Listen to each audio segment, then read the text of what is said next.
Hello, my name is Daryl Meese, and I'm Scoutmaster of Troop 223 in Chattanooga, Tennessee, and I'm also a professor in the School of Education at the University of Tennessee in Chattanooga. Today, I'm going to walk us through a presentation from the Boy Scouts of America concerning advancement of Scouts with disabilities. First, let's think about why scouting is important for youth who have disabilities. We all know that scouting is good for our youth, but children and scouts with disabilities often get more out of the program than children who are typically developing. Youth with special needs are often more driven to achieve and probably have fewer outlets to satisfy that natural desire for achievement. Youth leaders of scouts who have disabilities report that one of the greatest areas of improvement for those scouts is social skills, especially that patrol method for our uh, older scouts, where they're working in an equal team kind of atmosphere with a variety of peers. And this not only applies to youth with the disabilities, but also to the other youth who have the opportunity to participate in the program with them. Uh, Scouting can help children and with disabilities to develop coping skills and social skills that may be helpful later in life. Our programs offer youth with disabilities an opportunity to tackle kid-sized challenges and to work with others, peers of their own age. Any scout can be successful, and for many youth who have special needs, the Scouting program provides a real opportunity for them to thrive. It's also important that often the other scouts in the unit become the strongest supporters of these scouts with special needs, and they develop a more realistic view of their own abilities. And they learn to operate with others in a society, a world where not everyone is the same and not everyone is going to have the same abilities. This is a real life, hands on opportunity for those scouts to learn about the scout law. Now, there's 6 points on this slide that are important in seeking advancement ranks with alternative requirements, and for designating that a scout is qualified to register beyond the normal age of eligibility for a particular program. A member registered in this way may remain a Cub Scout even though they've turned 11. They can remain a Boy Scout even though they're 18 or older, and they can remain in venturing beyond the age of 21. So, to qualify for alternative requirements or registration beyond the age of eligibility, the Scout leader first obtains a letter from the parent that describes the disability. They provide the youth an application or membership card, complete the standard BSA health forms, parts A and C, obtain a statement from their health professional, a letter from the unit leader, and other materials that provide supporting documentation of the special need. One example is an IEP, which is an individualized education program that is utilized in the school system.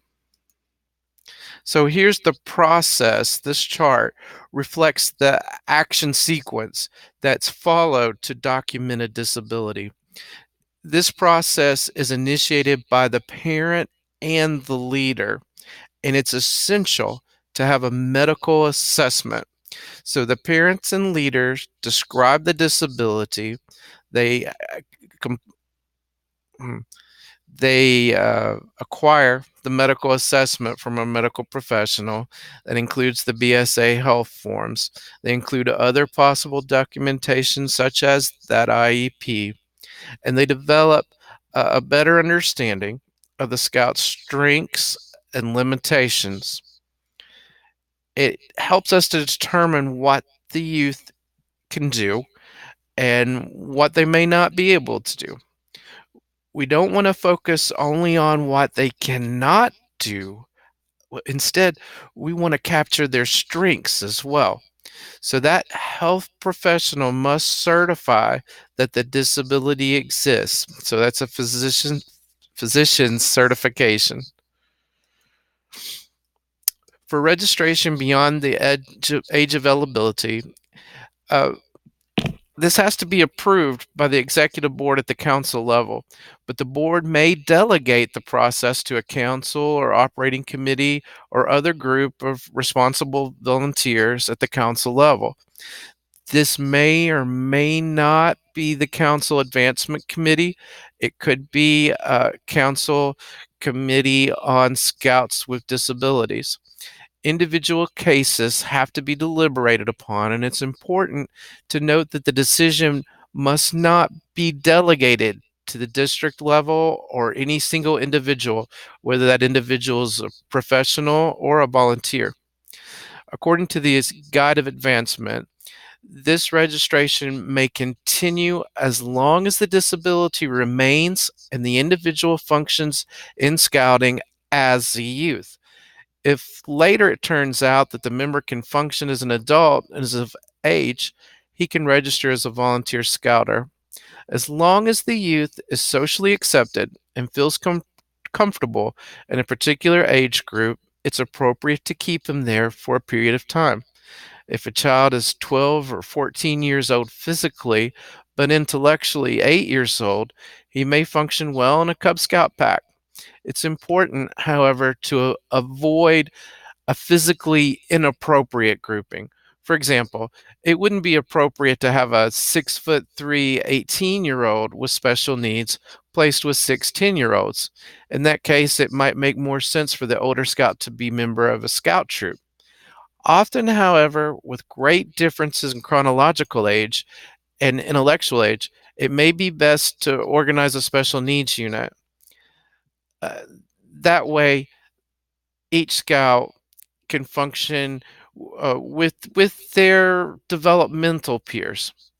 However, inclusion, where all scouts of all abilities are included in the same program with scouts who are typically developing, is the model we really want to strive for. That's because the inclusive experience is so positive for both the scouts who have and do not have disabilities.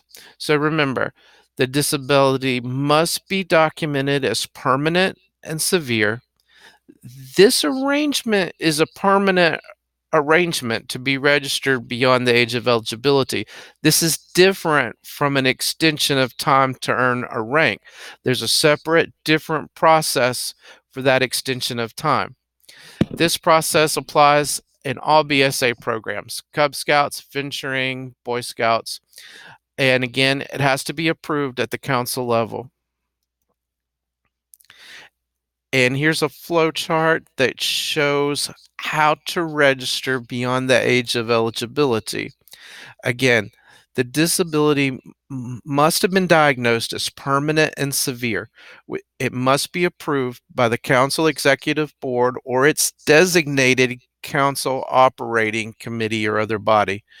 Your registrar will deal with the coding that's involved there. If the registrar isn't familiar with that process, you may need to call the BSA Member Care Center. Please note, the National Disability Awareness Task Force has developed a request to register beyond the age of eligibility form. This walks parents, leaders, councils through the process. It can be found at www.scouting.org/special needs. Remember that registration beyond the age of eligibility is available only for permanent and severe disabilities, and the arrangement is intended to be permanent. However, the local council or the national council, if there's evidence that a youth was improperly registered with a disability code or for whatever reason no longer meets the required level of severity, can make the decision to expire the registration. Registration of an adult as a youth member with a disability code may also be expired if it's determined the registrant has progressed sufficiently to become registered as an adult. So here's the process. First, does a qualifying disability exist? If not, then we use the standard membership ages. If it does, the unit leader verifies the disability, certifies approval from the chartered organization, and provides documentation to the council. If the if the council approves, the membership is coded as beyond the age of eligibility. And here are some possible criterion. The disability can range in severity from mild to severe with multiple coexisting disabilities that produce a severe impact, which is greater than any single existing mild disability. The greater the disability, the greater will be the challenge to the scout leader to provide a program. Disabilities also come in a wide variety of forms, and this makes it impossible to come up with a single recipe or best policy to support every scout. The best resources for understanding the nature of a particular scout's disability are their parents or guardians, their educators, their physician. Complicating matters further, a scout may have several disabilities. For example, they may have a physical disability accompanied by intellectual delays. For example, often children with fetal alcohol syndrome have learning disabilities as well as hearing loss. But on the other hand, there are individuals with just a single disability.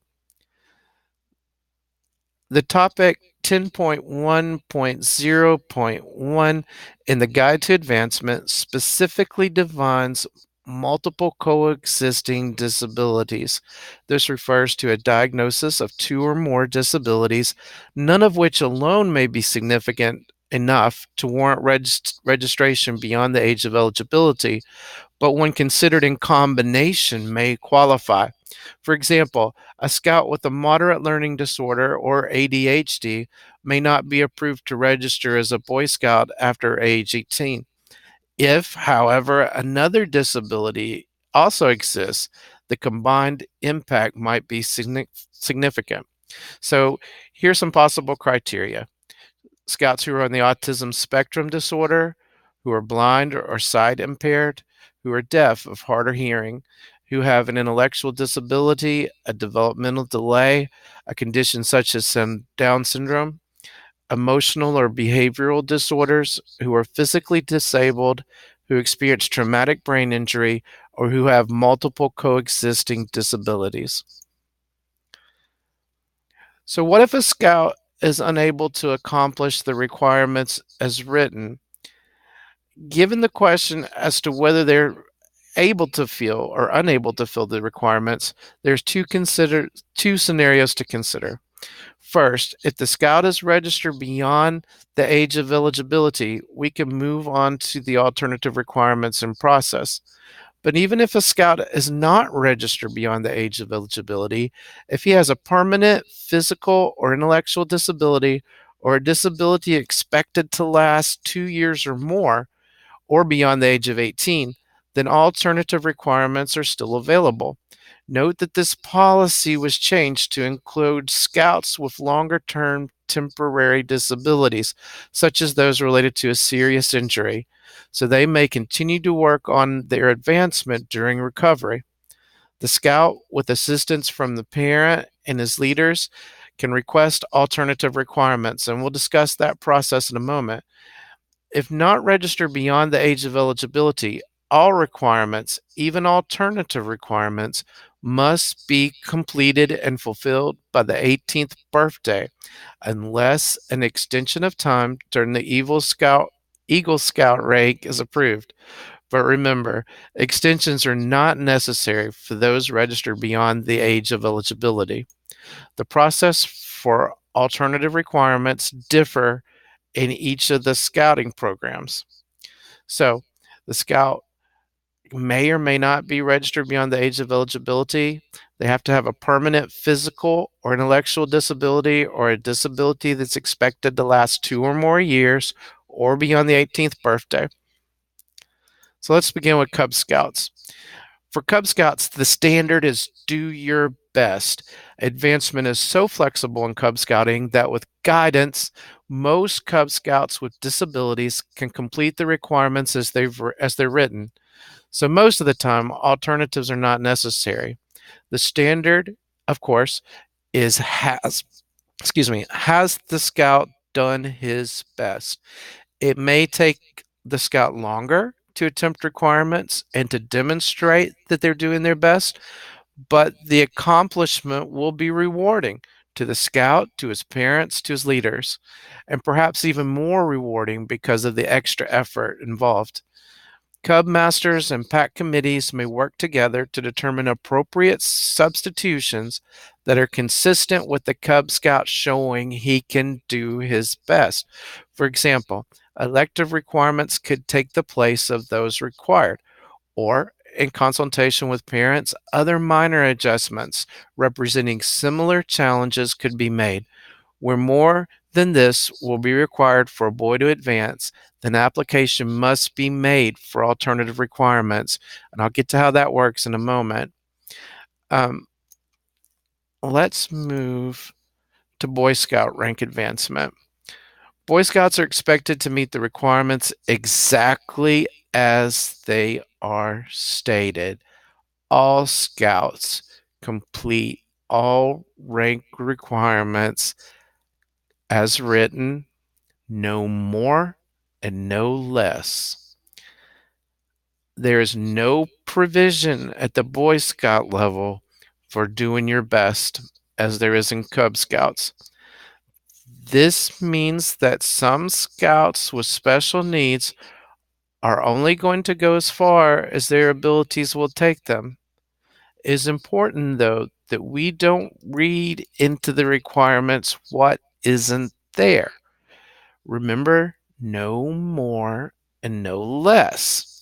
So if a requirement says that something must be written, it could be written into a computer or spoken, recorded, and transcribed by someone else or using assistive technology.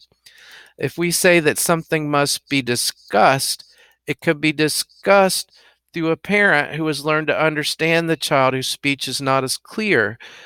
Or if you have questions about that, you can refer to awareness at scouting.org. At the Tenderfoot second class and first class level, requests for modifications can be submitted to the approval of the Council Advancement Committee. Ventures who are working on Boy Scout advancements are treated in the same way as Boy Scouts. So let's look at alternative rank requirements. First, does a disability exist? If not, we use the standard requirements. If so, we document the disability, craft the alternative requirements, and submit that request to the district and council advancement committees. The committee evaluates and decides. If it's no, they explain that to the unit, and if yes, they authorize the alternative requirements and notify the unit. In crafting alternative requirements, the leader should collaborate together with the parent or guardian and the scout, determine what might offer the same kind of challenge. This is important. An alternative requirement must be as challenging for this scout with special needs as the one that it replaces for typical scouts. Bear in mind that alternative requirements must be approved by the Council Advancement Committee, and Scouts must not use the alternative requirements for advancement until after they have been approved. Merit badge requirements. All merit badge requirements must not be substituted. Every merit badge must be completed by all Scouts as written. Again, no more, no less. So One thing we have to be careful here is to make sure that the merit badge counselors are requiring exactly the requirements as written and not requiring something extra because that's how we've always done it, or that's how this counselor's always done it, or they think it should be done a certain way. It must be exactly as written. The process here is essentially the same as alternative rank requirements. There's a form to use called the Application for Alternative Eagle Scout Rank Merit Badges. So the merit badge requirements can't be modified, but a Boy Scout is permitted to substitute one badge for another if there is a disability that makes that requirement appropriate.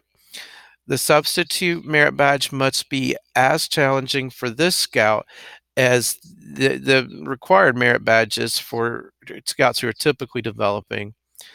All required merit badges achievable by the scout must be completed before applying for the alternative merit badges. Remember, all requirements for any one badge must be fulfilled as written. If a scout with special needs is not able to meet one or more requirements of a badge that is required for Eagle, they may submit an application to work on another badge. Note that the application for alternative Eagle Scout rank re- merit badges must not be approved until after the scout has completed all those required badges. This is because the same form is used not only for scouts who are permanently disabled, but also for scouts who have temporary disabilities, for example, from an injury.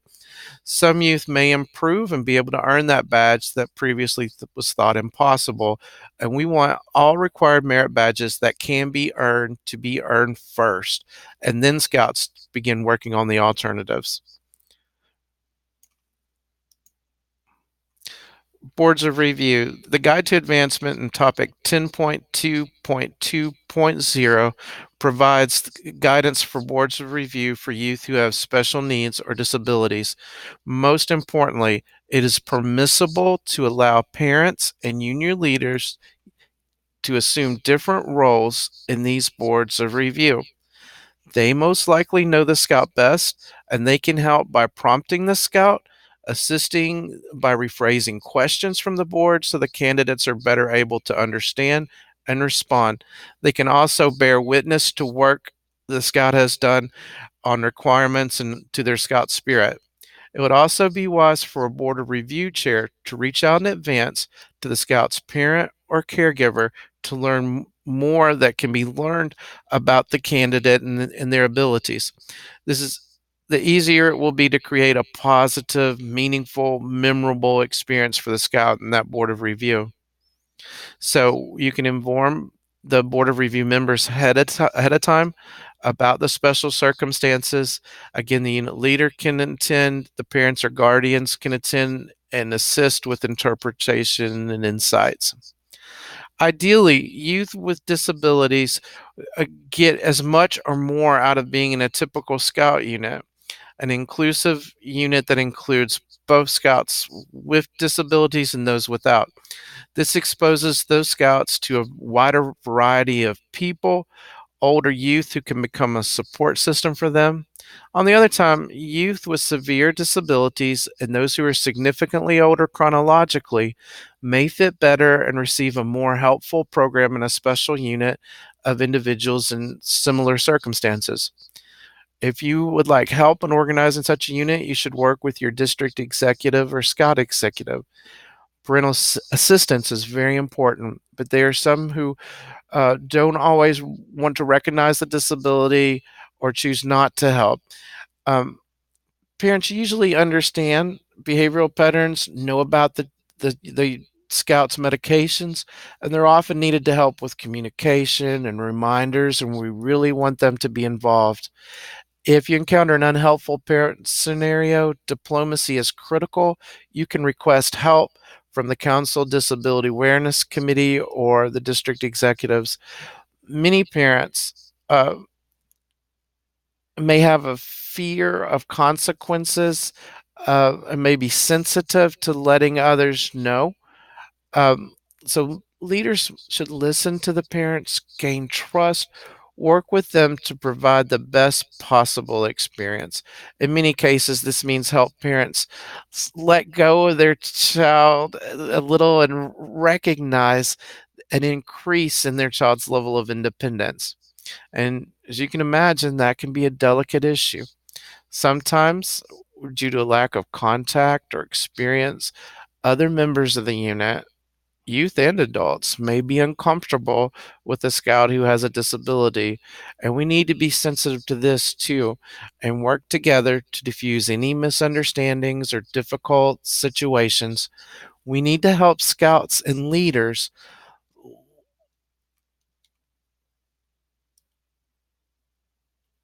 learn the best ways to approach and interact in cases where special needs must be met. The goal is to include scouts who have special needs in as many activities as possible. There may be, however, activities that aren't a good fit for a given scout, that may be beyond their capabilities or the unit's ability to safely support them. And we have to keep safety first all the time. The situation isn't unique to scouts with disabilities, and most will understand. There are typically developing scouts who aren't always a good fit for all activities. So you have to use your common sense, your good judgment, and do your best to include everyone as often and as fully as you can. Many scouts must take medication to control behaviors or other symptoms of a disability. If the medication is if the medication is prescribed to help the individual live a more typical life, it's not advisable to take a medication vacation or take the weekends off while participating in scouting. This will mean that a responsible adult must provide or administer the medication. The preferable solution is to have a parent or a qualified medical person to do this. There's no requirement from the BSA that volunteers regulate and administer medication. An individual scout achievement plan is sort of like an IEP is to the schools, but it's specific for scouting. It provides a roadmap for the scout and for their parents. It's a way to map out the process towards rank advancement. It's nothing more and nothing less than a tool to help the parents and leaders map out that plan. What does this scout's abilities allow? What requirements can he fulfill as written? What merit badges will he be able to learn? Where will we need to apply for alternative requirements or alternative Eagle required merit badges? Think about it. Wouldn't it be nice for parents, leaders, the advancement administrators to have an understanding up front? It's sort of a contract that can be updated and reviewed annually as the scout advances and more is learned about the scout and their disability. The result provides guidance and focus for everyone involved. But as an aside, isn't this something we could probably do for all scouts? Such a plan for a typical scout might not indicate where alternative requirements are needed, but it may indicate where some special support might be needed. Um, this form has been adopted by the National Disability Awareness Task Force. It's recommended for use by councils to document disability related decisions. So, of course, your primary resource in working with scouts who have disabilities should be the scout's parents, a knowledgeable teacher, their health care professionals. Clearly, the scout is a great resource too, especially if he disagrees with his parents about what he is capable of doing. Leaders should trust their observations of the youth in action. Beyond these living people resources, there's a website, www.scouting.org/specialneeds.aspx. There's publications that can help you. The second publication, Scouting for Youth with Disabilities, is available. There's a link there at that same website. So here are some potential scenarios. In the first, a scout permanently uses a wheelchair.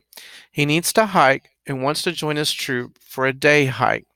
Is it considered hiking if he is in his wheelchair? And think about for a moment why or may not.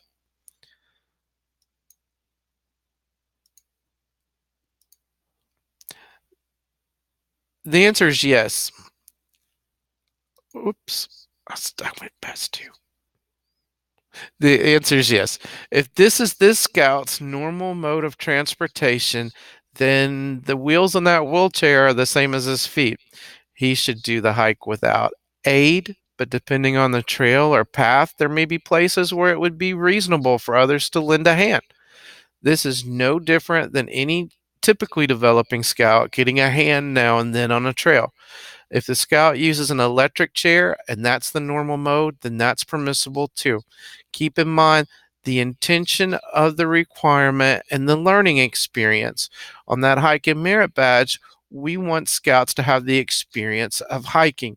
There's nothing in the requirements that say they have to hike on their feet and not using what their regular form of mobility is. The second scenario, a scout is on their way to Eagle. They're planning on finishing by the time they're 17 and a half. But at 17, the scout is in an automobile accident. He's in the hospital and then rehab for 6 months and cannot participate in scouts. May this scout qualify for an extension of time for his Eagle rank? The answer here is yes. Although this may not be a permanent situation, he was on track. The incident was beyond his control, and he should have the opportunity to make a case for carrying on. He can and should apply for an extension of time to earn his Eagle rank. Remember, extension of time to earn an Eagle rank following a temporary situation is a different process than the application for registration beyond the age limits. Scenario 3, a scout is 17 and a half and realizes he will not have enough time to finish Eagle. He has a learning disability and applies for an extension in time. Should this be approved? Why?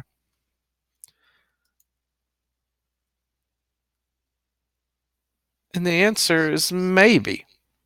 The scout in this situation should be considered for an extension of the disability in a middle ground between moderate and severe and permanent. If he has a significant learning disability, but not one that is so severe that he could qualify for registration beyond the age of eligibility, then he might get the extension. Registration beyond age of eligibility is intended as a permanent indication that a cognitive age of 18 will not be reached, that this condition is severe and permanent. If a scout has kept up with his grade in school, otherwise been somewhat successful in extracurricular activities and so on, then it would suggest his disability is moderate and that if he had focused on advancement, he could have caught up with that too. If a scout all of a sudden at age 17 and a half, for example, tells us he has a learning disability, it may mean that he simply wasn't focused on advancement. And now that he's run out of time, a disability is considered significant. It's possible he could fulfill the requirements for Eagle, but that even with constant and consistent focus and effort, he need a little more time past the age of 18. A little more time could be defined as around 6 months, give or take. If it were to take additional years instead of months, then registration beyond the age of eligibility might be suggested. As a practical matter, known circumstances such as moderate learning disabilities or ADD, ADHD that the scout has faced over many years and which he has coped with in the past should not suddenly become an issue shortly before his 18th birthday. Scenario 4. A blind scout reports he has completed the astronomy merit badge. You ask him how he identified the constellations.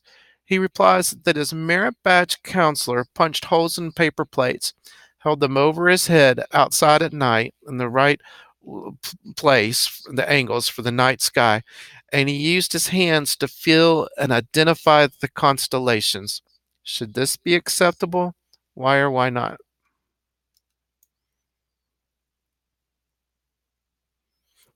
Yes, this is acceptable.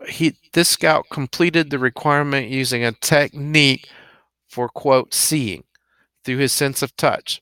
He can feel the shape of the constellations, and through discussion with his leader, the scout can sense the vastness and inspiration we feel when we look at the night sky. We need to be creative about ways to help these scouts be successful. If we can do that, they will learn and grow from the experiences. This slide says it all. Stop and think. How many of us wear glasses or contacts to read or see distant objects? How many of us take medicine to control our blood pressure or cholesterol? How many of us use hearing aids or orthotics in our shoes?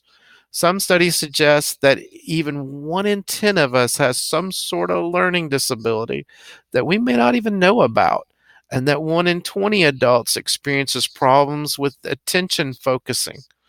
The point is, most all of us have some level of disability, and certainly we all have different abilities. And we have different ways that we compensate for those and make the best of those abilities. Individuals with more serious disabilities are the same way. If we can tap into this concept and we can begin to empathize and meet the challenges before us, youth who have disabilities want the same personal growth opportunities than any youth does. It's our challenge to provide them. And again, here are some more resources for more information. And I'll leave that on for a few seconds here at the end of this video. Thank you for sticking with me. Uh, if you have any questions, remember these resources are available for you online.